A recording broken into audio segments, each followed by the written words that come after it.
Hey Survivor, welcome to episode 144 of the Vibrant Survivor podcast.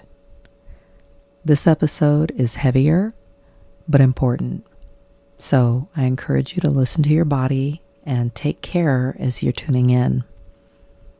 I'm sharing my experience at the first trial hearing of the alleged murderer that took place this week. But first, let's self-regulate with a 4-for-8 breathing exercise, if you'd like. We'll inhale for 4, hold for 4, and exhale for 8. Ready?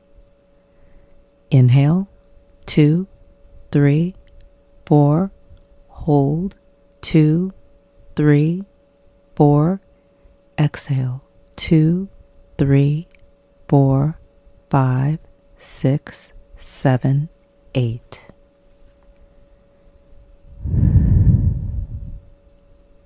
What do you notice in your body? I notice a pit in my stomach. I feel a little nervous, anxious. Grab your notebook and pen, and let's dig in. Hey Survivor, welcome to the Vibrant Survivor podcast. Do you want to disconnect from a narcissistic or toxic situation and heal? Are you Googling how to identify a narcissist, narcissistic abuse, and boundaries? Are you feeling stressed and lonely while trying to avoid being sucked back in and lied to again? Hey, I'm Lesley. As a busy wife and mom, I fell for the lies and manipulations of narcissists. I wasted my time, talents, and money on users who kept moving the goalposts. I wanted real relationships and business opportunities and to enjoy life with my family. Instead, I struggled with anxiety, panic attacks, and insomnia, and I couldn't trust my body or anybody until I took a holistic approach to healing. In this podcast, you'll find tips for healthy living, trauma healing, and boundaries so that you'll have the freedom, confidence, and inner peace to respond, not react, after narcissistic abuse. Take a deep breath in, let it out slowly, and just relax. This time's for you. This has been a long time coming. It's been almost 8 years since the murders, and this week, after a lot of postponement and just different delays, I went online and confirmed through the court calendar that the trial was actually starting. And I've been gearing up for this for a while. I've done a lot of deep healing work, and I've also supported, as you know, a lot of other victims on their journeys to justice. And so I felt ready, and I felt like, I know you're probably like, oh my gosh, like, why are you even doing this? Why? Like, why would you put yourself or expose yourself to this? And you know, I've been doing a lot of work, and I've been thinking about it a lot, praying about it, and I go to counseling. I've had a lot of support and encouragement, and I've gotten a lot more familiar with the system in supporting other victims on their journeys to justice. So I felt like I was ready to do this. And I, confirmed that it was on, and I went. And boy, nothing really could have totally prepared me. I mean, I'm like type A. I'm always like thinking about all the little details, and in a lot of ways I did all the right things. Like I meditated, prayed. I went to stop by my favorite cafe and, grabbed a little vegan quiche and said hi to everybody, saw some familiar faces, and headed to court, got there, parked. And by the time I got to the actual courtroom, it was just the time that they were starting, and I could hear the judge starting to speak, and I thought, oh no, I'm running behind. And I felt hesitant. I felt nervous about opening the door because I wasn't really sure what to expect. And I had never been to this courtroom before, hadn't been on this floor before. So I was kind of nervous, hesitant. I really was feeling just anxious, insecure already about, I was like 5 minutes late. And I tried to be super, super quiet in opening the doors, and I got to the door that led into the actual room, and when I opened it, I thought, oh my gosh, the room was smaller than I thought. The judge was talking and explaining things to everyone. There were 2 jurors in the jury box that were being questioned about their answers to the questionnaire that they had to complete as part of their jury duty. And I saw the backs of the, prosecutors and the defense, including the alleged murderer. And, I just felt just super anxious. I felt warm. I felt nervous. And, out of the corner of my eye, I spotted someone else who was connected to the case and that I did not want to talk to, that I don't see as a safe person. And so I just wanted to quickly just find a seat, sit down, make myself small, make myself disappear. And, the defense side was the first thing that I had to cross to get to the victim side. And I looked over and the seats were all empty and my heart just sank. I just felt like, what? Like, wow. And, that did not help me at all. I felt super anxious about that. Like, okay, I'm definitely not sitting on the defendant's side. I'm sitting over on the victim's side, but there's no one there. And it's like, I already started feeling like the heaviness of just everything, like just kind of getting tight in my body. I felt really heavy. I felt anxious, as I said. I felt just like I had tunnel vision, just, trying to with the victim's side of the courtroom. And I think also too, I just felt the heaviness of just the loss of life, like this woman and her kids, just, gone and murdered. And it really hit me. And I think as I was quickly kind of walking past the defense side and I sat in the back of the victim side by myself, on the aisle. And I felt alone. And I also felt, in a way, I felt isolated. I felt alone. I felt kind of invalidated in a way. And just because there were no other people, no other victims or victim supporters or anybody there except me. And it was almost like, okay, did I imagine this? Like, I know I'm not the only person that, that went through this or dealt with this person. Like, there's no one here? Like, nobody? Really? And so anyway, that was a whole thing. And I felt really insecure, just with, being 5 minutes late. I was trying to be super quiet in getting my backpack off and kind of, quieting my iced latte that I brought in with me. And I just, and even my body, I noticed that I turned my body away from the defense side and angled it towards the jury box.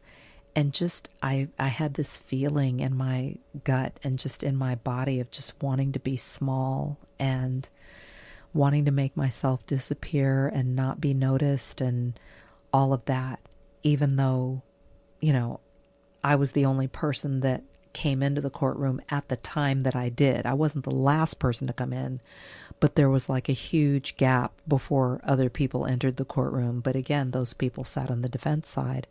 Don't know who they were. Don't know who any of those people were except for one of them. And so that was just kind of unsettling for me. It made me feel nervous, like, what's going on? Who are these people? Why are there so many people sitting on the defense side? Why is there no one else sitting on the victim side? That just bothered me. I felt angry. And I did not make eye contact with the unsafe person or the alleged murderer. But I noticed. I noticed what he had on. I noticed what he looked like, just kind of out of the corner of my eye.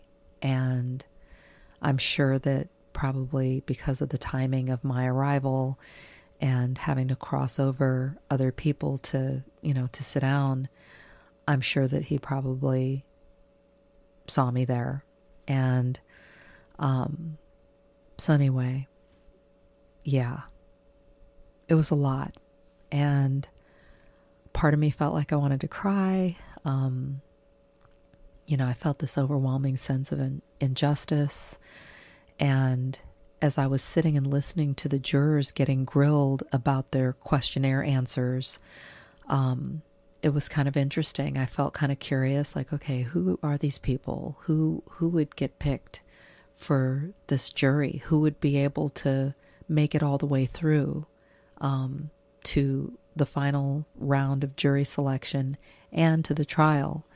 Who are these people? What are they like? What are their lives like? How plugged in are they with just everything, social media, all of the things? And the judge obviously commented on that or addressed that aspect of things, the media, social media, and, what jurors were expected to do and all of that. And it was very interesting. So I definitely, I took some notes and definitely learned a lot of things about just the process of jury selection and listened to them being instructed about what first degree murder is and is not. And that was interesting. It's very different when it's you. Like, it felt very different for me to be there for something that I was connected to versus supporting someone else on their journey to justice, where there's more distance there for me. But like I said, I was determined. I mean, I told my fellow activists, we're in a group chat, and I texted them in the group chat and I said, I'm in court today and this is what's going on. And, to give them an opportunity to know what's going on and also just to be supportive, because we've all kind of been on this journey together for the last 2 years and helping other people in our community and speaking truth to power and advocating for victims. And so it's like when it's your turn, it's kind of like, it's humbling, it's sobering, it's overwhelming. Anyway, we're just talking, right? Like, but I took some notes and I listened to the prosecutors and the defense attorneys explaining to the jurors kind of what they can expect and what their role is and what they're being called to do. And, so that was really interesting to see that process. And they, after a couple hours, they took a break for lunch to give the court reporter a break. And I had decided in my heart that, okay, this is just the jury selection process. They're trying to finalize these things. There were no opening remarks or anything like that. That's coming up next week. And they're going to get started with witnesses and all of that. So I spoke with one of the prosecutors as we were breaking for the lunch break. And she said, yeah, they need to give the court reporter an hour and a half break. And we're going to break for lunch and reconvene and talk to some more jurors. And it's going to be the same thing. And one of the things that the judge did that was interesting at the end was he shared some email correspondence that had been sent to his office from other jurors who had been selected, and they were expressing some of their hardships, whether it was, just moral conflicts that they were experiencing, because this is a case where, it's the death penalty is being sought by the prosecutors. And so, it's either going to come down to either life in prison or the death penalty. So someone had written in and said that just morally they couldn't, they just, if it determined through the trial that it was warranted, that they just couldn't do that. They couldn't advocate for the death penalty or support that. And so the judge recommended that they be, that the they strike the juror from the pool.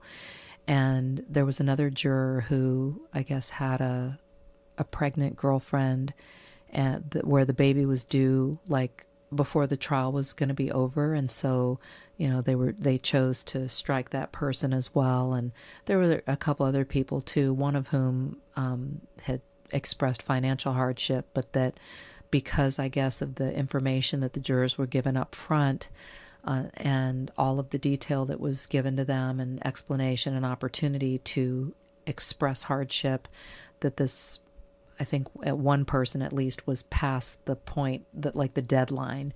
And so they were, I guess, planning to turn down their hardship plea or whatever. So it's just interesting watching that happen kind of at the end, and then the lunch break happened. So I talked to one of the prosecuting team members, and she was letting me know like what the schedule was, and it's going to be a lot, and it's going to be a very long trial.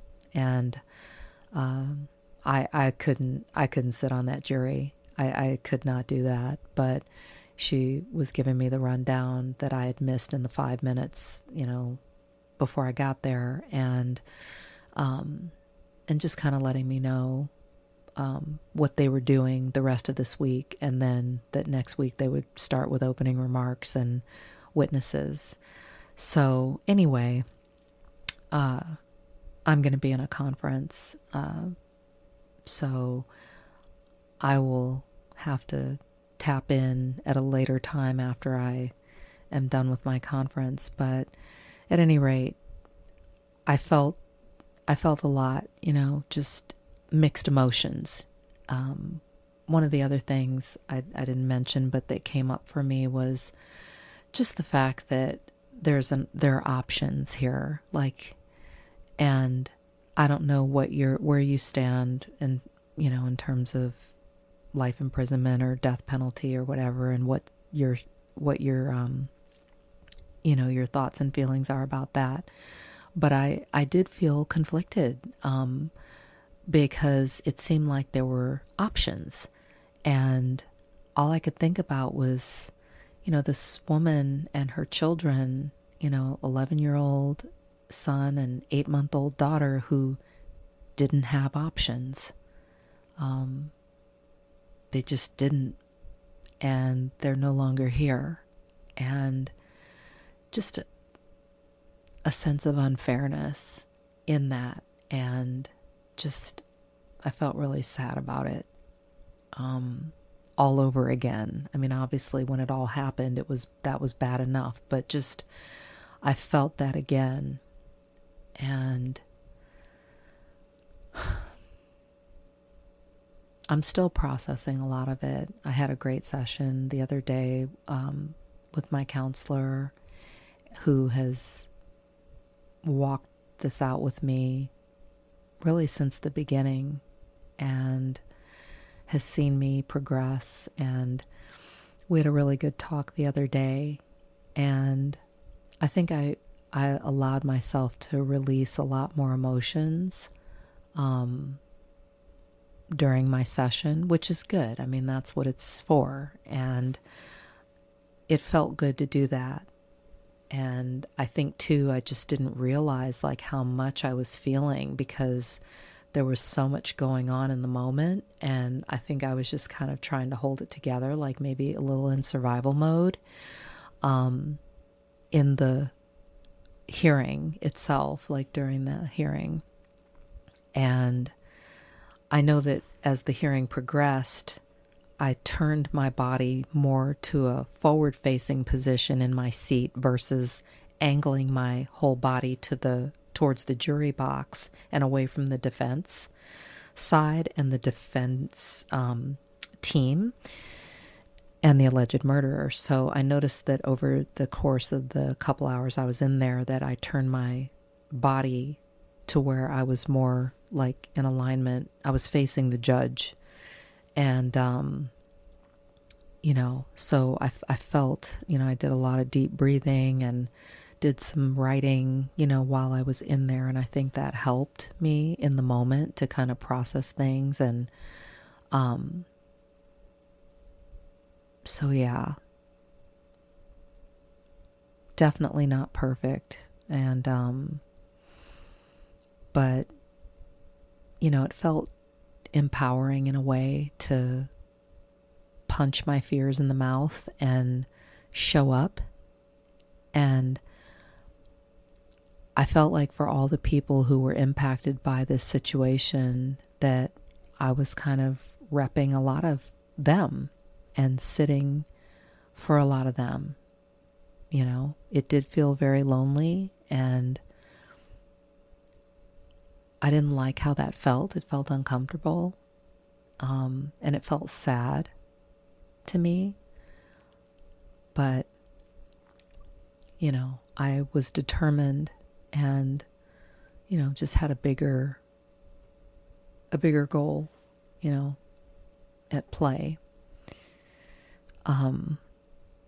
That being said, like I said, my counselor had a lot of some great insights during our session, actually, and I'm really grateful. And I wanted to share some of those takeaways that I got from my counseling session with you, survivor, in hopes that it can help you, whatever your situation is. I've mentioned before, this isn't a pissing contest or a post-traumatic pissing contest. This is just, hey, I'm in it too. I'm on my own journey to justice. I'm walking this out with you real time. And I appreciate you being here because it's hard stuff. And I've held up the arms and supported other people. And, I'm going through my own thing too.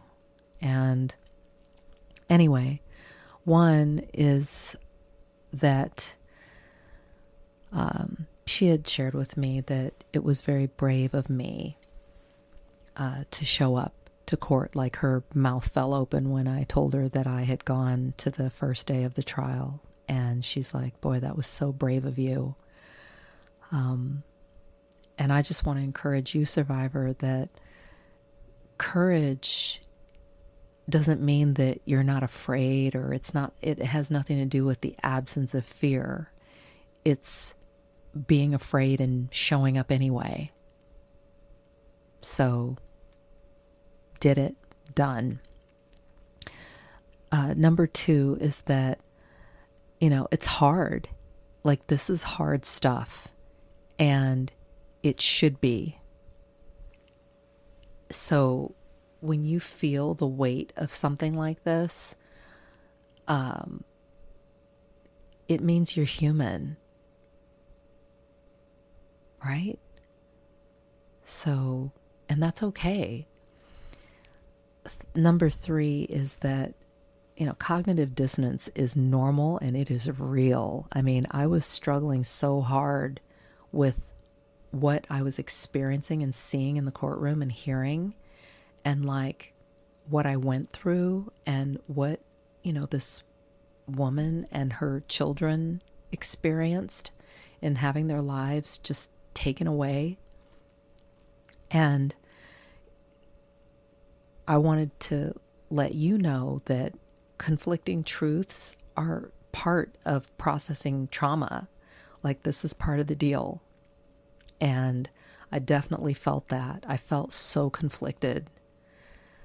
And number 4 is, don't stuff your feelings.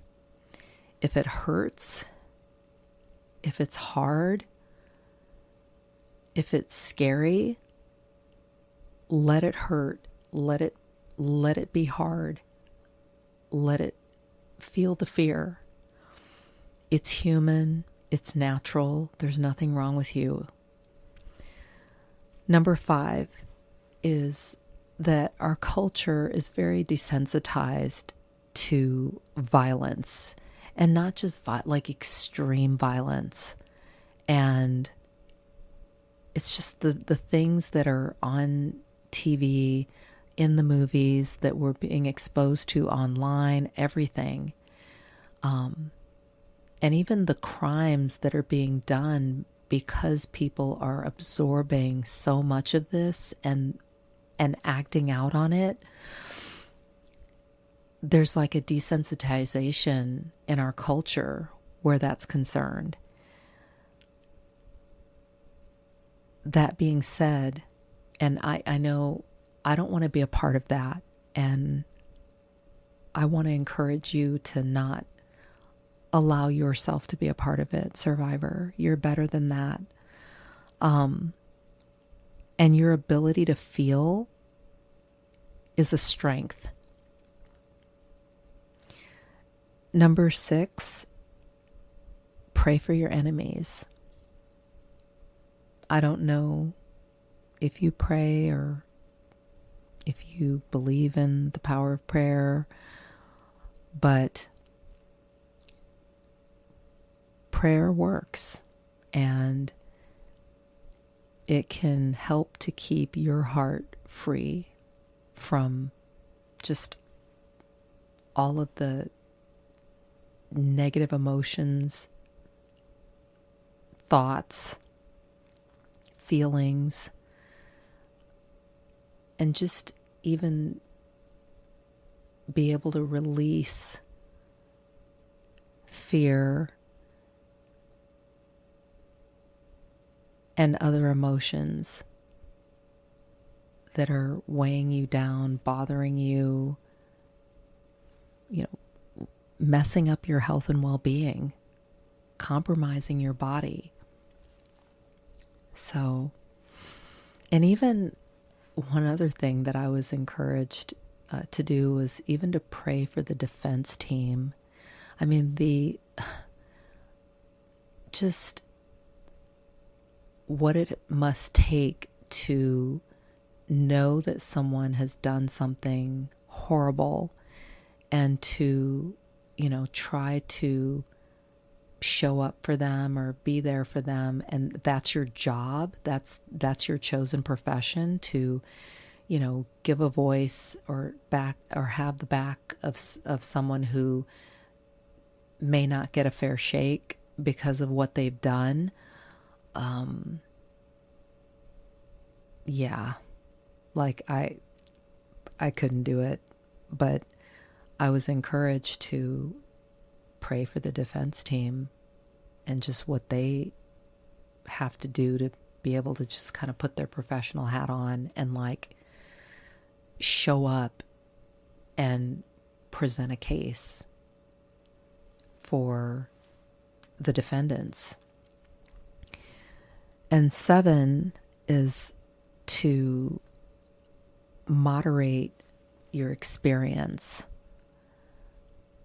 And I look at that from 2 angles. One is not letting, say, the trial or whatever trial that you are going through. It could be just a bad situation, toxic relationship, etc. Not letting that become your whole life, not letting it consume you. The other thing is sharing what you're going through, like moderating your experience, like talking about it, like I'm doing with you here, and letting you know like how this is, because it's not easy. Anyway, number 8, listen to your body. We talk about that a lot here, and I have to do it too,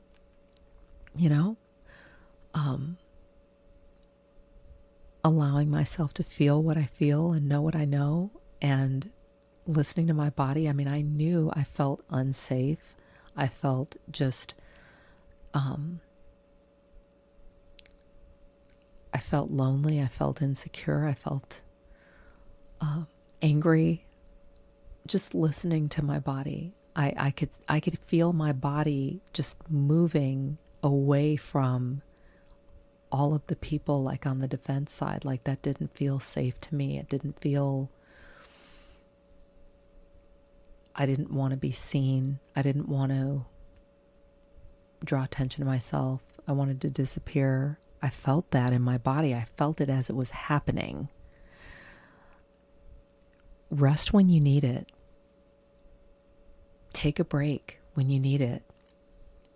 Do something else when you need to. Don't dismiss or override signals that are coming from your body. The body keeps the score. Number 9, stay grounded in purpose. You know, the trial is one piece of my story. It's not my whole identity. And whatever trial you're going through, survivor, is one piece of your story. It's not your whole identity. And I'm not sharing all of this to wallow or anything like that. I'm hoping that it actually helps you to understand, how these things play out, and also too, to just feel less alone. It sucked feeling alone in that victim section of the courtroom, sitting by myself, knowing that I wasn't even the most impacted, right? Like I literally, I felt all of the things, but loneliness and invalidation were near the top of the list, and I didn't like how that felt. It felt wrong and it felt sad to me, and I grieved a little bit over that in the courtroom and even afterwards. Number 10, remember your growth. Recognize how far you've already come. And I felt really encouraged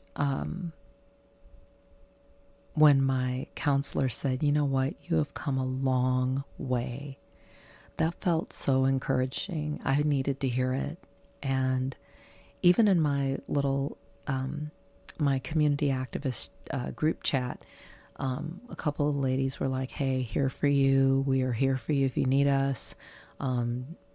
That's horrible. Like just the validation of just, hey, that's horrible. What can we do for you? Or if you need anything, let us know. It all was helpful and felt supportive.